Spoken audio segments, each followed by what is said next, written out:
जय हिंद दोस्तों, आप सभी का स्वागत है आपके अपने सैनिक वेलफेयर यूट्यूब चैनल में। दोस्तों, सेना की एडवाइजरी जेसीओ और जवानों के लिए प्रीमेच्योर रिटायरमेंट के ऊपर और प्रीमेच्योर रिटायरमेंट के प्रोसीजर में क्या क्या बदलाव हुआ है, आज हम ये भी जानेंगे। इसमें 4 अंडरटेकिंग सर्टिफिकेट देने हैं, जिसमें 2 सर्टिफिकेट ओसी या कमांडिंग ऑफिसर के द्वारा दिए जाएंगे और 2 अंडरटेकिंग जवान के द्वारा दिए जाएंगे, जिसमें एक अंडरटेकिंग आपकी OROP यानी 1 रैंक 1 पेंशन से संदर्भ में के संबंध में भी है। तो इस तरीके से इसमें कुछ बदलाव हुए जो मैं आपको स्टेप बाय स्टेप दिखाता हूँ। इस तरीके से ये एक लेटर है जो कि 27 जनवरी 2024 को जारी हुआ। Advisory amendment to procedure for processing premature retirement applications JCO and ORs, JCO और जवानों के। यहाँ पर AMC एंड AD कोर्स की बात की गई है। तो यही इंस्ट्रक्शन फिर बाकी सबके लिए होंगे, क्योंकि आर्मी के अंदर जो भी कायदे कानून होते हैं वो यूनिफॉर्मली चलते हैं।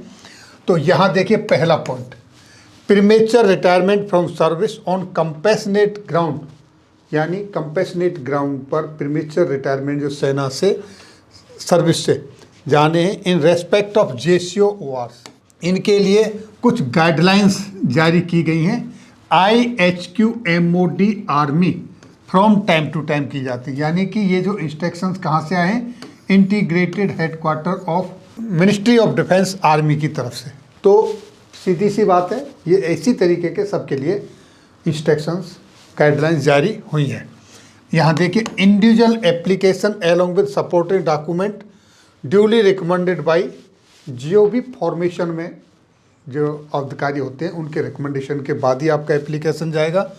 दूसरा, certificate for non involvement in disciplinary case as per appendix A, इसके साथ में लेटर के साथ अपेंडिक्स दिए हैं, A B अपेंडिक्स दिए हुए, अपेंडिक्स A में एक सर्टिफिकेट देना है।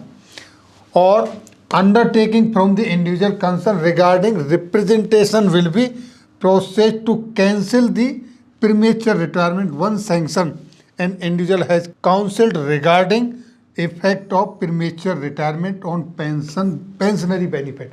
यानी कि अगर आपने एक बार पेंशन प्रीमेच्योर रिटायरमेंट के लिए एप्लीकेशन दे दिया है तो फिर वो आपका किसी भी कारण से कैंसिल नहीं होगा। आप फिर किसी भी माध्यम से अप्लाई करते हो उसको कैंसिल करने के लिए तो नहीं होगा। और उसके क्या क्या नुकसान हो सकते हैं, आपको प्रीमेच्योर रिटायरमेंट के आपकी पेंशन पे क्या इफ़ेक्ट पड़ सकता है, वो सब समझाना है। और उसके बावजूद भी आप जाते हैं तो it's your responsibility. Certificate from CO and OC unit regarding submission of pension document with in 1 month on sanction of premature retirement, यानी CO साहब भी, commanding officer, officer commanding, OC या CO, उनको भी एक सर्टिफिकेट देना है कि 1 महीने के अंदर अंदर जैसे ही इंडिविजुअल का प्रीमेच्योर रिटायरमेंट सैंक्शन होगा हम उसके पेंशन डॉक्यूमेंट आप तक पहुंचा देंगे। Next point, recently a case has been come to light that an NCO having a loan from AGIF, यानी कि विगत पास्ट में एक ऐसा केस आया है जहां एक NCO पेंशन गया प्रीमेच्योर और उसके पास AGI का लोन था, इसलिए अब ये प्रिकॉशनरी इस तरीके के सर्टिफिकेट लिए जा रहे हैं। Next point, therefore it is requested that the environment be updated accordingly to avoid any inconvenience to the concerned person in the last moment। Last moment में किसी तरह की कोई तकलीफ ना हो, कोई प्रॉब्लम खड़ी ना हो, इसलिए प्रिकॉशनरी पहले ही ये आपसे 2 जवान से इंडिविजुअल से जो एप्लीकेंट है, चाहे वो जेसीओ हो, NCO हो या जवान हो, और 2 उसके ऑफिसर कमांडिंग या कमांडिंग ऑफिसर के अंडरटेकिंग जाएंगे। वो किस तरीके से, वो मैं आपको एक एक करके दिखाता हूँ। पहला, ये देखिए, अंडरटेकिंग किससे दिया जाना है, जवान से।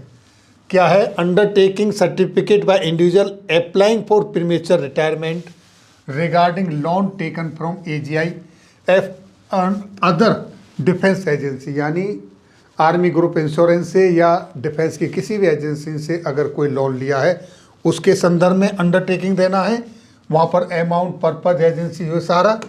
और अगर नहीं लिया है तो भी आपको एक सर्टिफिकेट देना है, इंडिविजुअल ने साइन करना है यहाँ पर, और उसके बाद काउंटर साइन बाय ओसी और सीओ। तो ये एक अंडरटेकिंग। दूसरा, undertaking certificate for premature retirement, यानी कि मैं प्रीमेच्योर रिटायरमेंट जा रहा हूँ, उसके अंडरटेकिंग सर्टिफिकेट में I, number, rank, name, unit, fully understand that request for premature retirement made by me is once sanctioned by competent authority will not be revoked।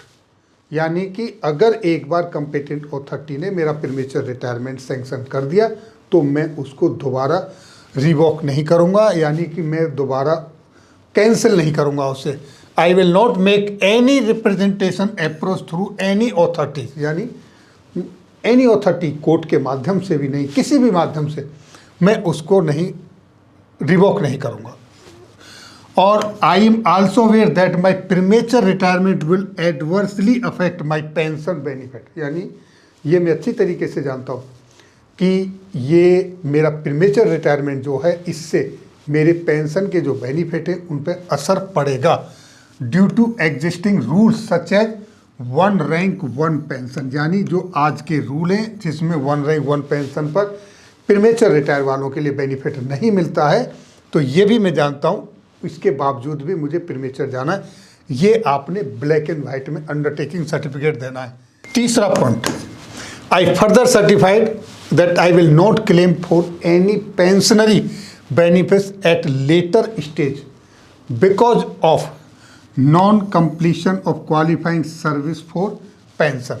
ये सारी चीज़ें आपने लिख के अपना साइन करना है और सीओ साहब के काउंटर साइन के बाद इसको सबमिट करना है। तो ये 2 सर्टिफिकेट इंडिविजुअल को देने हैं। अब कमांडिंग ऑफिसर ओसी को क्या सर्टिफिकेट देना है? Certify that number, rank, name, unit is not involve any disciplinary case and no disciplinary case is pending against him, यानी जो बंदा पेंशन जा रहा है प्रीमेच्योर रिटायरमेंट, वो किसी भी अनुशासनात्मक कार्रवाई में इन्वॉल्व नहीं है और ना ही कोई डिसिप्लिनरी केस उसके अगेंस्ट में पेंडिंग है। ये ओसी साहब ने एक सर्टिफिकेट देना है। दूसरा सर्टिफिकेट क्या देना है? ये भी ओसी साहब की तरफ से ही जाना है। It is certified that all relevant pension document in respect of number, rank, name, unit will be submitted with in A 1 month, यानी 1 महीने में सबमिट हो जाएंगे। कब? जैसे ही उसका प्रीमेच्योर रिटायरमेंट अप्रूव होता है कंपेटेंट अथॉरिटी से, तो उसके तुरंत बाद 1 महीने के अंदर उसके पेंशनरी जो डॉक्यूमेंट हैं पेंशन के, वो सब सबमिट कर दिए जाएंगे। ये 2 सर्टिफिकेट कमांडिंग ऑफिसर्स की तरफ से सबमिट करने हैं। तो इस तरीके से ये 4 सर्टिफिकेट इंडिविजुअल की तरफ से, 2 अंडरटेकिंग और 2 कमांडिंग ऑफिसर की तरफ से सर्टिफिकेट सबमिट करने हैं। तो ये जो अब रिटायरमेंट, प्रीमेच्योर रिटायरमेंट का जो प्रोसीजर है उसमें ये बदलाव हुआ है। और ये जो लेटर है, ये लेटर है 27 जनवरी 2024 का। तो दोस्तों ये थी जानकारी प्रीमेच्योर रिटायरमेंट के संदर्भ में। इसमें इम्पॉर्टेंट जो पॉइंट डाला गया है वो 1 रैंक 1 पेंशन का डाला गया है कि भविष्य में आप ब्लैक एंड वाइट में राइटिंग में दे रहे हो कि हम जानते हैं कि 1 रैंक 1 पेंशन जैसे बेनिफिट प्रीमेच्योर रिटायरमेंट जाने पर हमको नहीं मिलेंगे, फिर भी हम प्रीमेच्योर रिटायरमेंट जा रहे हैं। ये आपसे अंडरटेकिंग लिया जा रहा है। तो ये थी जानकारी प्रीमेच्योर रिटायरमेंट में जो बदलाव हुए उसके संदर्भ में। फिर मिलेंगे आपके वेलफेयर से जुड़ी हुई किसी अन्य जानकारी के साथ अगली वीडियो में। तब तक के लिए जय हिंद, जय भारत।